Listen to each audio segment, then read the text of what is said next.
सुनाओ JP power limited अब देखिए 23 रुपए के आसपास का भाव देखने को मिल रहा है। एंड यहाँ पर ना बहुत ही बड़े बड़े क्वेश्चंस जो है वो शेयर होल्डर लेकर बैठे हैं जेपी ग्रुप के, कि अगर अडानी ग्रुप अगर जेपी एसोसिएट को बाय कर लेता है तो उससे जेपी पावर को कैसे बेनिफिट है, क्या होगा जेपी पावर का फ्यूचर। तो अभी देखिए लेंडर्स जो है ना वो काफी तेजी से वर्क कर रहे हैं। एंड यहाँ पर जो बिड्स मंगाई हैं वो 5 बड़ी कंपनियों ने बिड यहाँ पर जमा करी थी लेंडर्स को।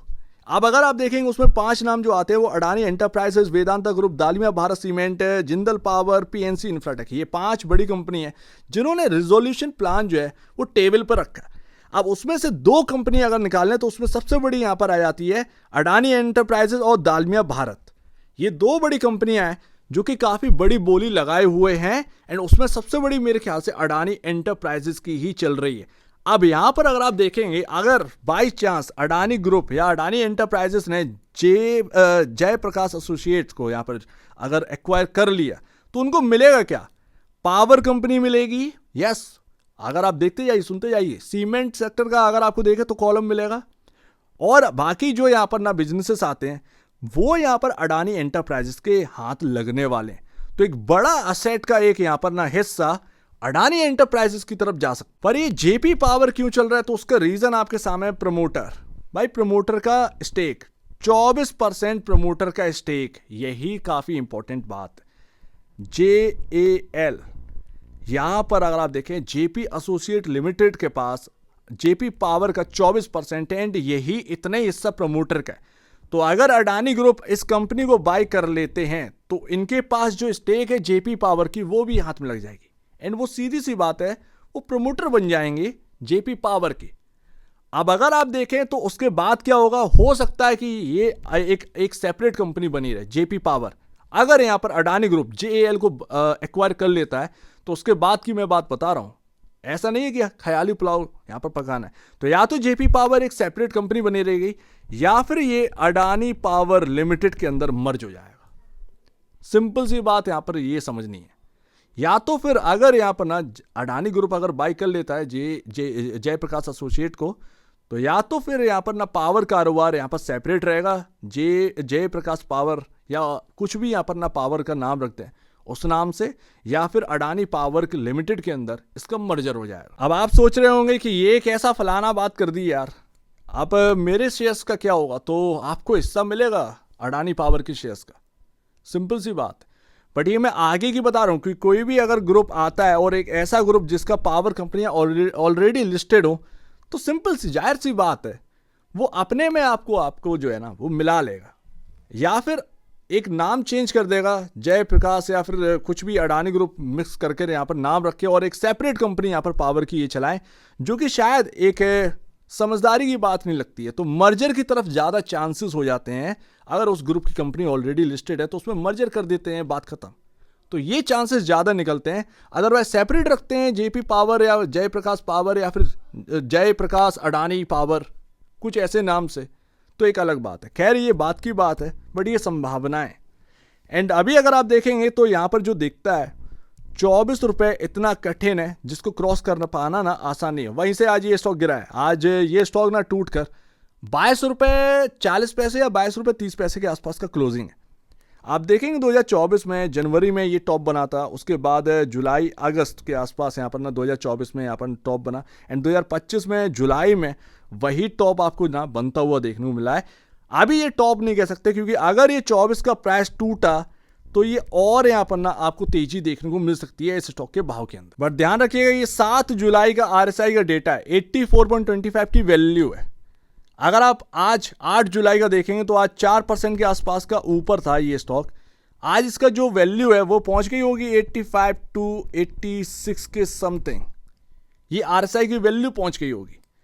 तो आप समझिए कि ये क्या चल रहा है, ये बहुत ही हाईली ओवरबाउट में चल रहा है। यानी कि अभी आप इस स्टॉक का भाव जो देख रहे हैं उस पर बाई प्राइस नहीं रख सकते कि यार मैं बाई कर लूं क्या। यहां पर ना आपको कुछ ना कुछ झेलना पड़ सकता है बिकॉज ऑफ ओवरबाउट हो चुका है ये स्टॉक। देखो बॉस, इस स्टॉक का जो टॉप है वो लमसम 83 टू 85 के समथिंग है। ये आपका टॉप बना हुआ है, ये टॉप है आपका। अब अगर आप देखेंगे तो ये सालें हो चुकी हैं, ये कभी भी अपना टॉप को क्रॉस नहीं किया। अब लोगों का मानना है कि अडानी अगर आए तो ये टॉप जरूर क्रॉस होगा। हाँ, हो सकता है। अगर ये सेपरेट कंपनी रही तो ये पॉसिबल हो सकता है, मैटर ऑफ टाइम, बट हो सकता है, क्योंकि जो बिजनेस है वो यहां पर कुछ ऐसे ही अडानी ग्रुप की तरफ से नहीं चलता रहेगा। इस बिजनेस को और तेजी से एक्सपेंड किया जाएगा, ठीक है ना। जयप्रकाश एसोसिएशन जो है उसके बिजनेस को और तेजी से बढ़ाया जाएगा, क्योंकि अडानी आ चुके हैं एंड वो एक्सपेंस करना चाहते हैं। तो ये एक सबसे बढ़िया बात है। अगर अडानी आए तो कहीं ना कहीं इस कंपनी को वो खींचने की कोशिश करेंगे, एंड ऐसे में अगर कंपनी का बिजनेस खिंचा और यहाँ पर बिजनेस चलेगा तो भाई सीधी सी बात है, प्रॉफिट भी अंधा बढ़ता हुआ नजर आएगा। और अगर ऐसा होता है तो सीधी सी बात है, ये कोई 80-85 रुपए, ये कोई बहुत बड़ी बात तो है नहीं। बाकी बॉस, अभी जो भाव है इस पर एक बाई नहीं बनता है, क्योंकि ये बहुत बड़ा एक रिस्क बनता है। ये थोड़ा सा अगर नीचे अगर आपको मिले तो फिर आप देख सकते हैं, कहां तक देख सकते हैं, 20 रुपए, ये काफी इंपॉर्टेंट लेवल है। 20 रुपए, 20 रुपए 50 पैसे, 20 रुपए, ये बहुत इंपॉर्टेंट एरिया, ये काफी इंपॉर्टेंट लेवल है जिस पर आपको ध्यान रखना है। तो अगर ये मिलता है, क्योंकि ये मल्टी ईयर आपका ना, ये आपका रेंज बनी हुई थी जिसको क्रॉस नहीं कर पा रहे थे। 20 रुपए को ये क्रॉस नहीं कर पा रहे। 20 रुपए 50 पैसे गया, एकदम से गिर गया। 20 रुपए 60 पैसे गया, एकदम से गिर गया। फिर वापस से नीचे से ऊपर आया, 20 रुपए 30 पैसे, 40 पैसे, जो भी हो, बट इधर 20 रुपए से 21 रुपए में इसकी गिरावट होती है। अब ये क्रॉस करा है, तो अगर ये क्रॉस किया है तो सीधी सी बात है, जो क्रॉस नहीं कर पा रहा था लेवल, वो अब आपके सपोर्टेड लेवल है। तो यानी कि 20 रुपए से 21 रुपए की रेंज ये काफ़ी इंपॉर्टेंट होने वाली। तो बस इतना सा यहाँ पर आपको ध्यान रखना है, 20 रुपए से 21 रुपए की रेंज में अगर ये स्टॉक मिलता है तो ही एक बाई बनता है, वो भी अपने फाइनेंशियल एडवाइजर या ब्रोकर से पूछ कर करिएगा। एंड उस वक्त की जो खबरें हैं उस पर ध्यान दीजिएगा, क्योंकि ये स्टॉक अभी ना खबरों की वजह से ही चल रहा है। ऐसा कुछ हुआ नहीं है, ऐसा कुछ चेंज नहीं हुआ है जिसकी वजह से ये दौड़े, तो ये खबरों की वजह से चल रहा है बॉस। तो यहाँ पर आपको इस तरीके से ध्यान रखना है। बाकी यहाँ पर ना आपको बहुत सूझ समझ के काम करना है। लॉसेस करने के लिए ना आगे मत बढ़ो। एक राइट बाई प्राइस मिल जाए तो आप देखिएगा ओवरबाउट जोन में ऑलरेडी ये कैसे चलेगा ओवरबाउट में, ये बात आप समझिए। तो वेट करिए, वेट करिए, नीचे आए, आरएसआई ठंडा हो, उस वक्त यहाँ पर ना बाई करना ज़्यादा बेहतर है। अदरवाइज अभी तो यहाँ पर इस भाव पर बनता नहीं, क्योंकि 84-85 के आसपास का यहाँ पर आरएसआई, ये आज गिर गया थोड़ा सा स्टॉक, तो यहाँ पर आपके सामने ज़्यादा से ज़्यादा 82-83 के आसपास का यहाँ पर आरएसआई देखने को मिल रहा होगा।